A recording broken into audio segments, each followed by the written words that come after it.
Prof Ed 101. Teacher Christina will be talking about venomous animals in her next meeting. Which among these is the least likely of her options as teaching materials? Is it A. Models, B. Illustrations, C. Mock-ups, or D. Realia?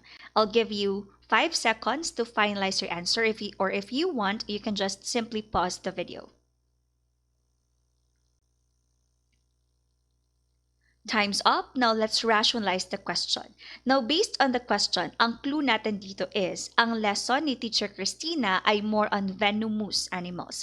So of course, when we say venomous animals, iyon talagang mga hayop na nakakapatay. Example, a snake, so scaled viper, red scorpion, or even box jellyfish.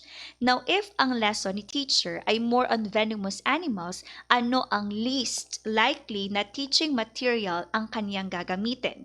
So let's do the elimination method. Pwede bang gumamit si Teacher Christina ng models? Sagot is yes, because pag models, yes, pwede niyang mapakita kung ano-ano yung mga venomous animals at the same time, safe ang kanyang students.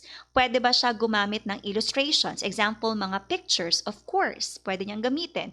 So pwede ba siyang gumamit ng mock-ups? Answer is yes. Ano ba yung mock-ups? When we say mock-ups, yan yung edited copies ng reality. Ibig sabihin, hindi sila real objects, it's just a copy-paste. Now, ang pinaka hindi dapat gamitin ni Teacher Christina pag magtuturo siya ng venomous animals ay we have D. Realia. Say realia from the word real, ito yung mga real-life objects or yung mga real objects. Hindi pwedeng magdala ng totoong hayop or totoong venomous animals or totoong snake si Teacher Christina because hindi yan safe sa kanyang mga students and may tendency na pwede silang mamatay. So again, for this question, ang hindi dapat gamitin ni Teacher Christina ay ang realia. Prof Ed 101. During classroom-level curriculum implementation, the strategies that work are classified as green. Which of the following belongs in this category? Is it A. Content delivery based on lessons, B. Excess in chalkboard talk, C. Homogeneous student grouping, or D. Student interest and teacher enthusiasm? I'll give you 5 seconds to finalize your answer, or if you want, you can just simply pause the video to give yourself longer time to think. Time's up. Now let's rationalize the question. Now based on the question, ang nakastipulate dyan is we have strategies that work, classified sila as green. Sa teaching profession kasi or sa field natin sa education, meron tayong green flags and we also have red flags. When we say green flags in terms of our strategies, yan yung positive, yan yung effective na mga strategies. But when we say red flags, sila yung mga strategies na ineffective. So again, pag green flags, effective, pag red flags, ineffective. Now, based sa question, ang hinahanap natin, green flags. Ibig sabihin, strategies na effective, strategies na nag-work. Now, let's do the elimination method. Let's cancel letter A, content delivery based on lessons. Bakit hindi siya considered as effective na strategy? It's because ang pag-deliver mo ng lesson ay nakabase lang sa content or nakabase lang sa lesson. Remember, ngayon kailangan na student-centered tayo mga teachers. Ibig sabihin, tayo teachers mag-a-act as facilitator to give chance to our learners paano nila ma-learn ang isang bagay. So mali ang letter A kasi dapat student-centered, hindi subject-centered. Next, mali po ang Bravo, excess in chalkboard talk. Hindi pwede na si teacher lang ang source ng information. Remember, facilitator na lang tayo, ang mga students, binibigyan natin ng chance na sila ang mag-brainstorm ng ideas. Next, mali rin ang C, homogeneous student grouping. Bakit mali ang C? Kailangan kasi para maging green flag siya, dapat heterogeneous. Kasi when we say homogeneous, di ba homo, that's one. Ibig sabihin, sa isang grupo, lahat matatalino. Sa kabilang grupo, lahat naman average na mga students.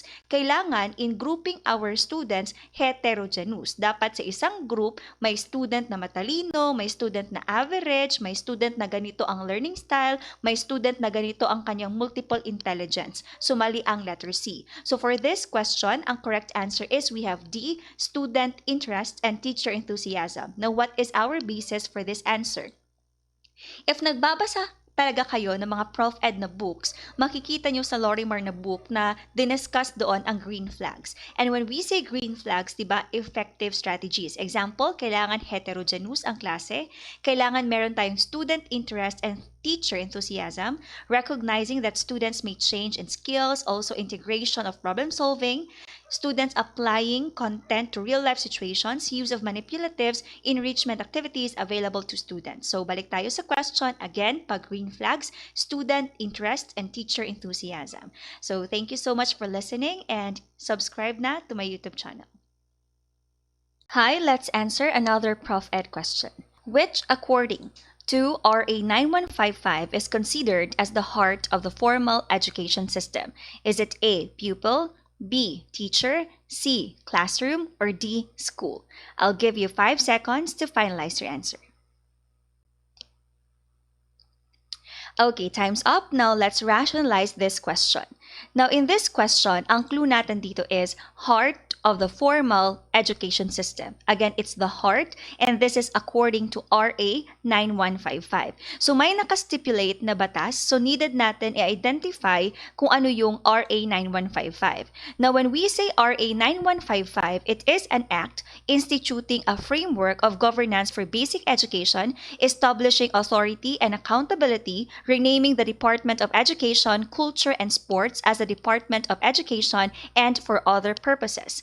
And in Section 1, ang short title nito is, This Act shall be known as the Governance of Basic Education Act of 2001, and sa time ito ni Gloria Macapagal Arroyo. Now, as you can see here, may screenshot ako with regards to RA 9155, Section 2, Declaration of Policy, but proceed tayo sa may baba na part.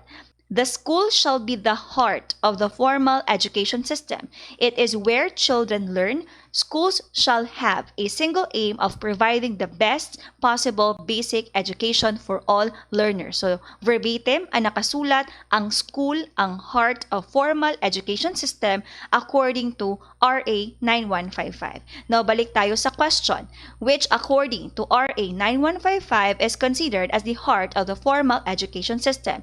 It's not the pupil, hindi ang teacher, hindi ang classroom, but the correct answer is school.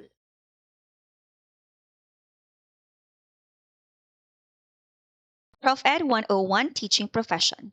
Pia took the LET last March 2015. Unfortunately, she failed in the examination. Is she qualified for the position of para-teachers? Is it A, no? B, yes, if her LET rating is 71 to 74. C, yes, if her LET rating is below 75. Or D, yes, if her LET rating is 70 to 74. I'll give you 5 seconds to finalize your answer. Time's up. Let's now rationalize the question. Now, based on the question, ang clue natin dito is si Pia nag-failed sa exam. Ang question, qualified ba siya na maging para-teachers? Now, before answering this question, let's first identify ano ba yung mga para-teachers. Meron bang ganito na term? When we say para-teachers, nakastipulate yan siya under RA 9293 or also known as the Act amending certain sections of RA 7836. Ano pala yung RA 7836? Yan yung Philippine Teachers Professionalization Act of 1994. Sa time ito ni Ramos, wherein nagkaroon tayo ng licensure examination for teachers. Ibig sabihin, ang 7836 may mga sections na na-change or na-amend pagdating sa 9293. And isa sa mga naging amendments ay ang pagkakaroon ng mga para-teachers. When we say para-teachers, ito yung mga mga nag-failed sa licensure examination for the professional teachers with, take note, a rating of not lower than 5 percentage points from the passing general average. Ibig sabihin, ang passing general average is we know it's 75. Ang mga para-teachers, 5 percentage points lower than 75. Ibig sabihin, ang average nila ay 70, 71, 72, 73, 74. And ang mga para-teachers, sila yung maa-assign sa areas wherein may shortage or absence of a professional teacher identified or provided by the Department of Education and the ARMM Education Department. So again, we have para-teachers that is under RA 9293. Ang percentage points nila 70, 71, 72, 73, 74. Balik sa question. Ang correct answer is, we have yes, and that is D. Yes, if her LET rating is 70 to 74. So sila yung mga para-teachers. Pero again, hindi para-teachers ang aim natin. Kailangan LPT, Licensed Professional Teachers. Prof. Ed 101, Sample LEPT Question. Felisa is aware of the topic of death penalty in their small group discussions. Furthermore, she made some good points about the topic and asked some questions. What level of affective domain does she show? Is it A, organizing, letter B, receiving, letter C, responding, or letter D, valuing? Okay, so let's rationalize the question. For this question, ang clue natin is the word aware. Ibig sabihin, si Felisa is my awareness regarding sa topic na death penalty. Pero hindi lang siya more on awareness, it's because meron siyang contribution. Because nag-give siya ng good points about the topic and ask some questions. So basically guys, pag ang student is nag-ask ng question or nag-give ng kanyang opinion or nag-contribute sa isang question, hindi yan siya valuing. Because when we say valuing, ang clue natin dito is pag ang student committed na siya. Pero walang word na commitment, so mali ang valuing. Next, mali din guys ang word na receiving.